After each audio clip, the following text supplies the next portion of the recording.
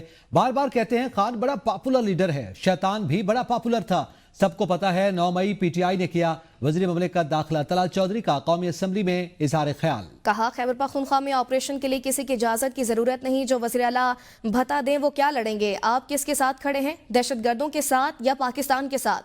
میں زائرین سے بات چیت کے لیے کراچی جا رہا ہوں، حکومت ہر ممکن کوشش کر رہی ہے کہ سفر کو ممکن اور آسان بنایا جائے، فلائٹس بڑھائی جائیں، غیر ملکی ایئر لائنز کو اجازت بھی ہے۔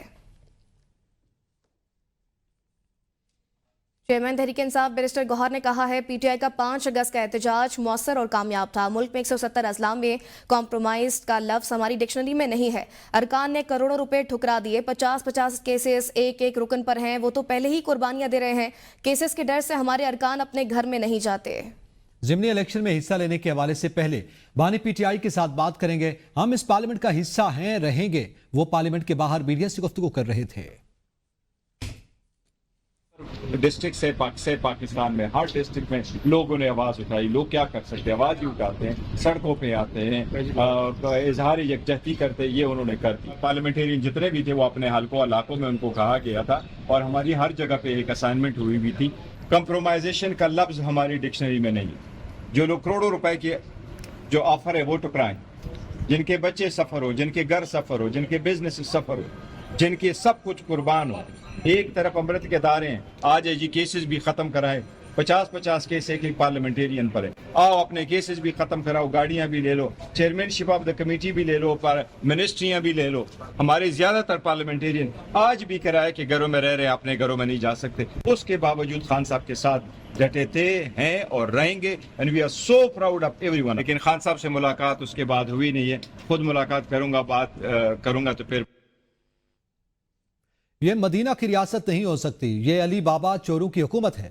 گورنر خیبر پختونخوا فیصل کریم کنڈی کا کہنا ہے کہ کے پی حکومت لوگوں کو سیاسی انتقام کا نشانہ بنا رہی ہے، لوگ دریا میں بہہ گئے لیکن صوبائی حکومت نے توجہ نہ دی، وزیر اعلیٰ کو بھی لوگوں کی داد رسی کے لیے آنا چاہیے تھا۔ جب ہمارے پاس نمبرز پورے ہوں گے تو ہم عدم اعتماد لا سکتے ہیں، پی ٹی آئی گلی کوچوں تک محدود ہو کر رہ گئے۔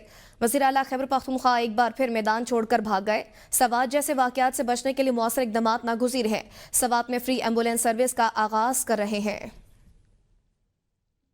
ہوگی ایمبولینس سروس انشاءاللہ ہم یہاں پر لانچ کرنے کے لیے جا رہے ہیں۔ آج ہمارے ٹورزم منسٹر جو کہ ہمارے چیف منسٹر صاحب ہیں، ان کو یہاں پر آنا چاہیے تھا، ان لوگوں کے ساتھ ہمدردی ہونی چاہیے تھی، ان کی دنیا دیکھتی رہی، لیکن اگر کسی نے نہیں دیکھا تو ہماری حکومت نے دیکھا، ہماری انتظامیہ نے نہیں دیکھا، ہماری 1122 نہیں دیکھا، باقی ساری دنیا دیکھ رہی تھی۔ دیکھیں جو پارٹی کے معاملات ہیں، یا صدر بننا ہے یا جنرل سیکرٹری بننا ہے یا کوئی عہدیدار بننا ہے، وہ تو میرے صوبائی صدر آ کے آپ کو جواب دے سکتے ہیں۔ مجھے جو صوبائی تنظیم ٹیم دے گی میں اس کے ساتھ کام کروں گا، اور ہمارے بھی جمہوری حق ہے کہ جب ہمارے پاس ممبران کی تعداد پوری ہوگی، ہم عدم اعتماد لانے کی پوزیشن میں ہوں گے تو انشاءاللہ ہم لائیں گے۔ میدان چھوڑ کر بھاگ گئے۔ مصطفیٰ عامر کے قتل، غیر قانونی اسلحہ، منی لانڈرنگ سمیت 4 مقدمات، جیل حکام نے ملزم ارمغان سمیت دیگر کو کراچی کی انسدادی دہشت گردی کی عدالت میں پیش کر دیا۔ عدالت نے وکیل سرکار اور تفتیشی افسر کا حکم دیا کہ ملزمان کو مقدمات کی نقول فراہم کی جائیں۔ عدالت نے مقدمات کی سماعت ملتوی کر دی۔ مصطفیٰ عامر کو 6 جنوری کے روز اس کے دوست ارمغان اور فارمی نے قتل کیا تھا۔ قتل کیس میں ارمغان اور شیراز گرفتار ہیں۔ مقتول مصطفیٰ عامر کی لاش ہب بلوچستان سے ملزمان کی نشاندہی پر ملی تھی۔ دونوں ملزم پولیس اور میڈیا کے سامنے مصطفیٰ عامر کو قتل کرنے کا اعتراف کر چکے ہیں۔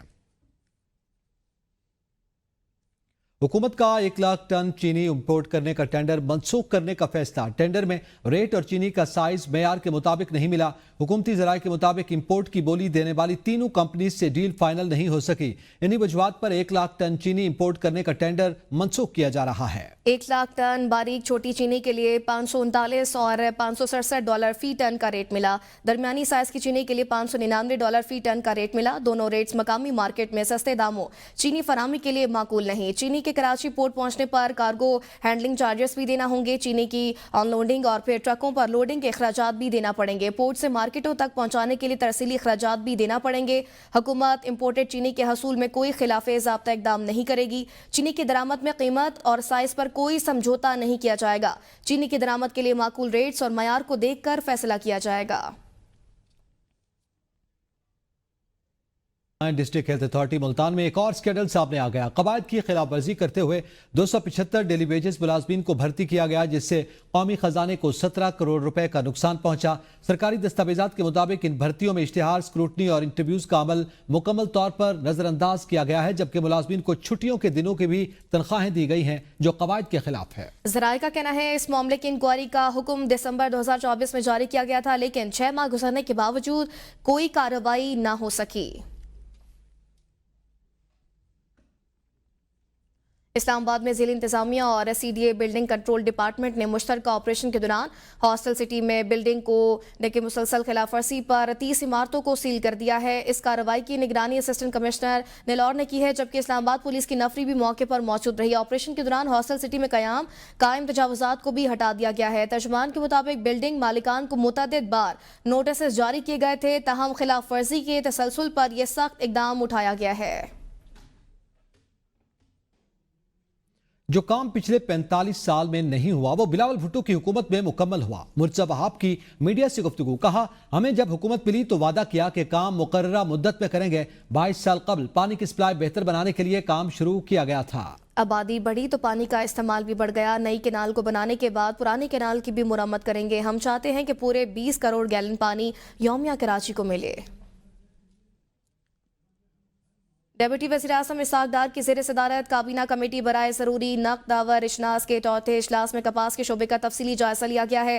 اجلاس میں کپاس کی پیداوار اور منافع میں اضافے کے لیے بہتر بیج, جدید ٹیکنالوجی کے فروغ, تحقیق اور ماحولیاتی خطرات سے نمٹنے پر غور کیا گیا. اسحاق ڈار نے کہا کہ کپاس کو دوبارہ قومی معیشت میں مرکزی مقام دلانے کے لیے مربوط اور عملی اقدامات ناگزیر ہیں. انہوں نے عالمی مارکیٹ میں کپاس کی مسابقت اور کاشتکاروں کی آمدن بڑھانے پر بھی زور دیا. وزارت قومی غذائی تحفظ کو پالیسی سفارشات پر عمل درآمد کے لیے لائحہ عمل تیار کرنے کی ہدایت کی گئی. اجلاس میں وزارت تجارت, FPR, MNFSR, صوبائی حکومتوں اور نجی شعبے کے نمائندے بھی شریک ہوئے.